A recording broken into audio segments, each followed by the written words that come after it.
Hey there everyone, it's Val, and welcome back to Tolkiencraft II, The Labors of Valentine.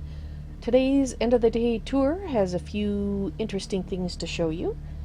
First of all, let's not look that way, I've made a few draconic items, as you can see. Made a draconic axe, which is pretty cool.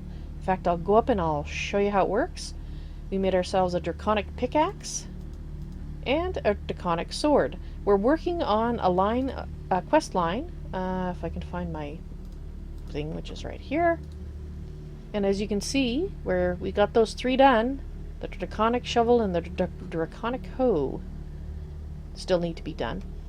Each one of these items takes 5 nether stars and, well, a lot of materials. You need, just as an example, you need 24 of these. Use the nether stars to make 5 of those.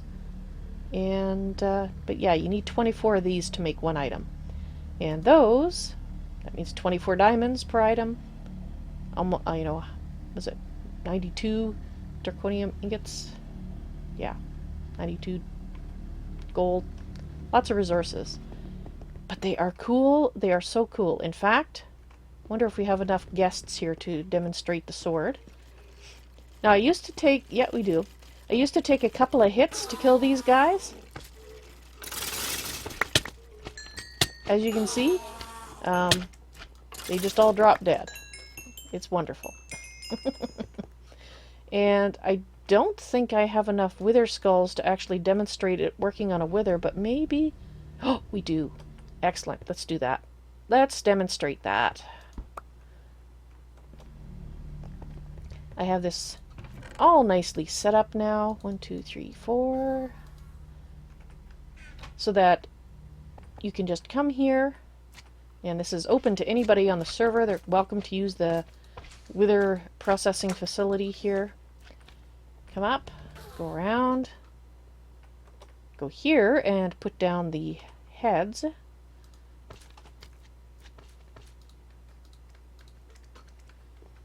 Go here. Now, if you should be so unlucky as to get hit by the wither effect, there is in fact milk available. Right. So, look at his health bar. When he's over 100 health, this sword, I believe it does 30%.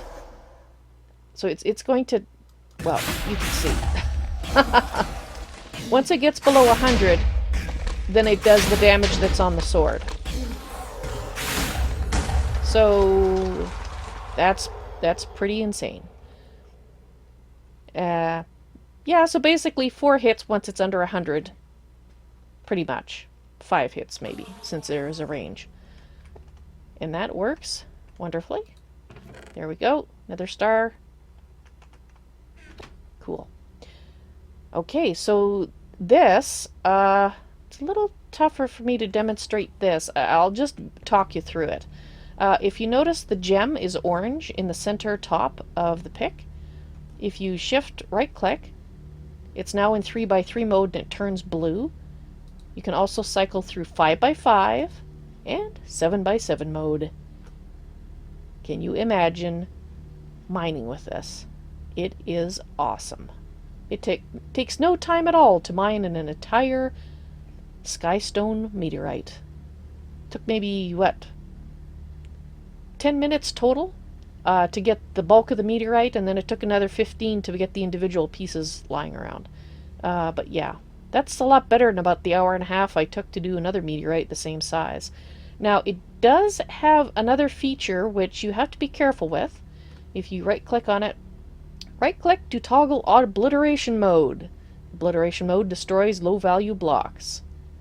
So you can mine with that, and it'll destroy the low-value cobble and whatnot. But you probably don't want to do that in your base. So, yeah, you might want to check to see if you have obliteration mode on or off. I'm going to make a suggestion that since it's possible for him to change the gem up there, maybe you can do something with the wings to let you know it's in obliteration mode, so you don't accidentally obliterate your your base or part of it. But other than that, I'm loving it. And up here, this is going to be so cool. Let's try it over here. So you can see I've got this block. Now with the lumber axe from Tinker's Construct, you can mine all the wood in the same manner. However, you don't also get all the leaves done. So it's, hooray! It's a rain of wood and your saplings. It doesn't give you any additional saplings, but I'll live with that because the fact that you can actually get it all really quickly and not have to wait for the leaves to decay is pretty cool, if you ask me. Alright, let's just run around and collect all the things. Alrighty. There's a few more things. Okay. Next, I want to show you, well, I kind of showed you when I was over there, but I didn't talk about it. You can see I've been working on the mob farm some more, and I'll talk about that. Actually, you will probably have seen a highlight in which I first discovered my first prank. So, yeah. Thank you, Ed. Thank you again. I will think of something cool, hopefully cool, to do in return. I have to wait for inspiration to strike, though. Right, so this is going to be what my mob farm area looks like. Right now we've got, I'm going to put up to 2 spawners in each one. This one has they're both stabilized spawners from Draconic Evolution.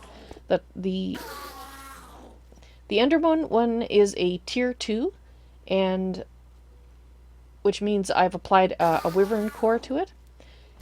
And in order to get these guys to spawn, since this is not a slime chunk, I had to put a notched apple on it to get it to ignore player requirements. And then I got slime everywhere, so it's great. And I'm going to need a bunch of slime balls for, well, making storage buses. And we're getting there. Pretty soon I'll be able to turn that off. Now, you can actually turn a stabilized spawner off. You just put a lever on it and turn the lever. And it's awesome. I was so happy when I found that out. So what I'm going to do is, this will be a spawner area here. This is a work area where you can get access to the room below, and the collection of the room above will come down through this area, just like I have down here underneath these ones. The difference is that it'll actually be in the room invisible as opposed to under the ground. So then I'll just stack another mob spawner area on top of this, and etc. for as many as I feel that I need. So I've been collecting a few souls that I would like to use. We have a couple of flame, or what do you call them, blaze spawners. I got some vanilla ones, but I like the stabilized ones because you can turn them off as well as upgrade them so that when you apply the wyvern core and make them a tier 2, well, you get more per spawn, which is awesome. And you can actually upgrade it to a tier 3 as well, but for that you need an awakened core. And yeah, an awakened core is a little expensive. You need the awakened draconium ingots for one thing, and if I can actually see it here, there it is. Right, so it requires 4 nether stars to make, because each one of these requires a nether cube plus 4 draconic cores. So yeah, so if this isn't enough for you, you can upgrade it and get more. I'm quite happy with 2 at the moment, though. Let's see, what else do I want to talk about? Yes, actually, Great Orator heard my grumblings about yet again having to relearn all the research for Tholmcraft, and he gifted me a fabulous item called the Tome of Knowledge Sharing. So anytime he's been researching stuff, I can just right-click and learn it all.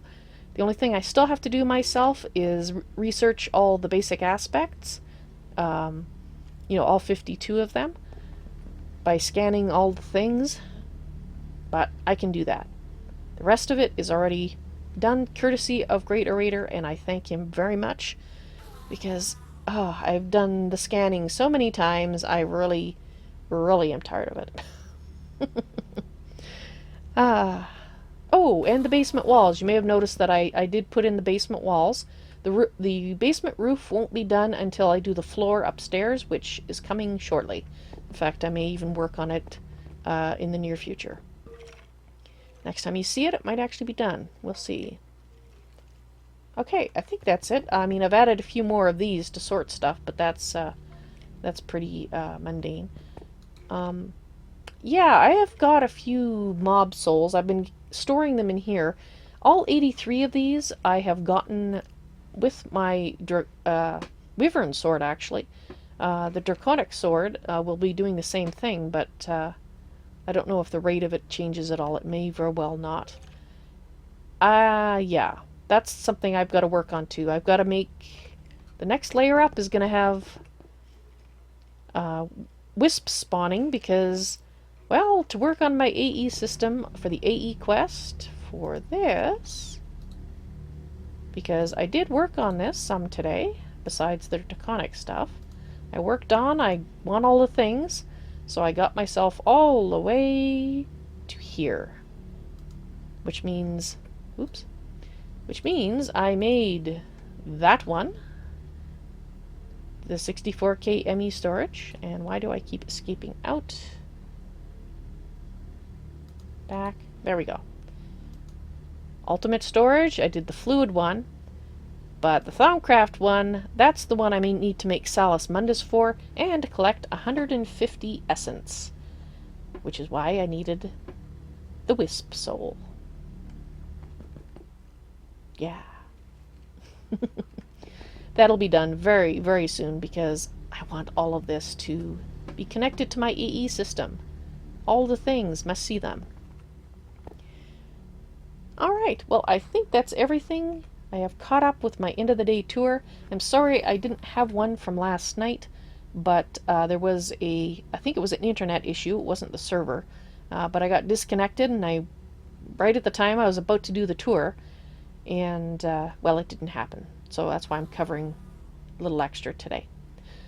So hopefully you enjoyed the tour. I hope to see you in the stream. You all take care now. I'll see you later. Bye.